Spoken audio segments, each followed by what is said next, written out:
Tu le sais, il y a une connexion entre vous deux. La façon dont elle te regarde, les moments que vous avez partagés, c'est indéniable. Et pourtant, quand les conversations s'arrêtent, c'est toujours toi qui dois faire le premier pas. Pourquoi?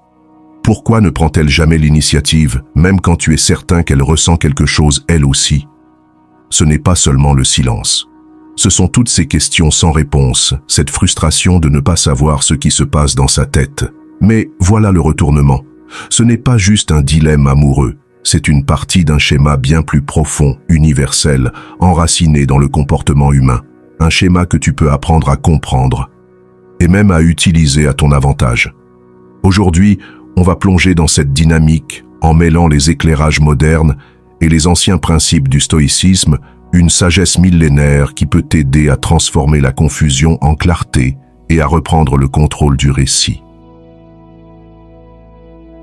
Première, l'illusion de l'attraction sans effort. Elle est là, assise près de son téléphone. Elle jette un œil à tes messages. Peut-être qu'elle sourit même en relisant votre dernier échange. Mais elle ne t'écrit pas la première. Pourquoi? Parce que la société lui a vendu une image, celle où le bonhomme est celui qui prend toujours les devants. Cette narration lui murmure que si tu tiens vraiment à elle, tu la poursuivras coûte que coûte. Ce n'est pas qu'elle n'est pas intéressée. C'est qu'on lui a appris que faire le premier pas, c'est perdre de sa valeur ou paraître trop en demande. Et finalement, sa peur du rejet la pousse au silence, malgré ce qu'elle ressent.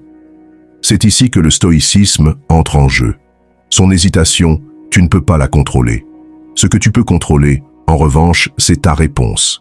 Plutôt que de laisser son silence affecter ta valeur personnelle ou te pousser à trop en faire, choisis la patience et le respect de toi. Beaucoup d'hommes tombent dans le piège de croire que l'effort acharné est une preuve d'amour. Mais poursuivre quelqu'un jusqu'à l'épuisement ne prouve pas ta valeur, cela l'efface.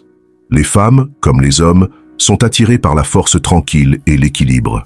Si elles t'apprécient vraiment, ta patience et ton assurance l'inciteront à te rejoindre à mi-chemin. Au lieu de lui envoyer un bonjour chaque matin, prends du recul et observe. Est-ce qu'elle te relance? Est-ce qu'elle fait un effort pour entretenir la conversation quand tu ne l'inities pas? Ce sont là des signes subtils d'un intérêt mêlé à de l'hésitation. Ton silence, quand il est utilisé avec sagesse, dit beaucoup sur ta maturité émotionnelle et ta confiance. 2. Tester le leadership d'un homme. Les femmes testent souvent la capacité de leadership d'un homme, parfois même sans s'en rendre compte. Il ne s'agit pas de domination ou de contrôle, mais de savoir si tu es capable de faire preuve de présence et de décision. Lorsqu'une femme prend du recul ou cesse d'initier le contact, elle observe ta façon de gérer cet espace. Est-ce que tu paniques en courant après sa validation, ou est-ce que tu restes calme et prends l'initiative avec assurance? Imagine qu'elle t'envoyait des messages chaque matin pour te souhaiter une bonne journée, puis du jour au lendemain, ces messages cessent. Beaucoup d'hommes réagissent alors de deux façons. Soit ils paniquent et l'inondent de messages, soit ils supposent qu'elle a perdu tout intérêt et disparaissent. Aucun de ces comportements ne démontre du leadership ou de la sécurité émotionnelle. Les femmes ne cherchent pas un homme qui les supplie, ni un homme qui s'efface. Elles sont attirées par un homme stable et proactif, qui ne se laisse pas déstabiliser par l'extérieur. Plutôt que de réagir avec panique, imagine une réponse simple comme « Je remarque qu'on n'a pas trop parlé cette semaine. Que dirais-tu d'un dîner vendredi? Il y a un endroit que je voulais t'emmener découvrir. » Ce message montre de la confiance, de l'attention et du leadership. Tu es intéressé, mais pas dépendant. Tu es réfléchi, mais pas réactif. Le vrai leadership ne consiste pas à contrôler son comportement ou exiger qu'elle fasse le premier pas. C'est le fait de se présenter avec calme et intention, peu importe ce qui se passe autour. Quand tu agis depuis un centre intérieur stable, tu envoies un message puissant. 3 signaux mal interprétés. L'une des plus grandes raisons pour lesquelles une femme ne te contacte pas, même si elle t'apprécie, c'est parce qu'elle n'est pas certaine de tes sentiments. Décomposons cela. Les femmes, tout comme les hommes, recherchent de la clarté dans les situations amoureuses.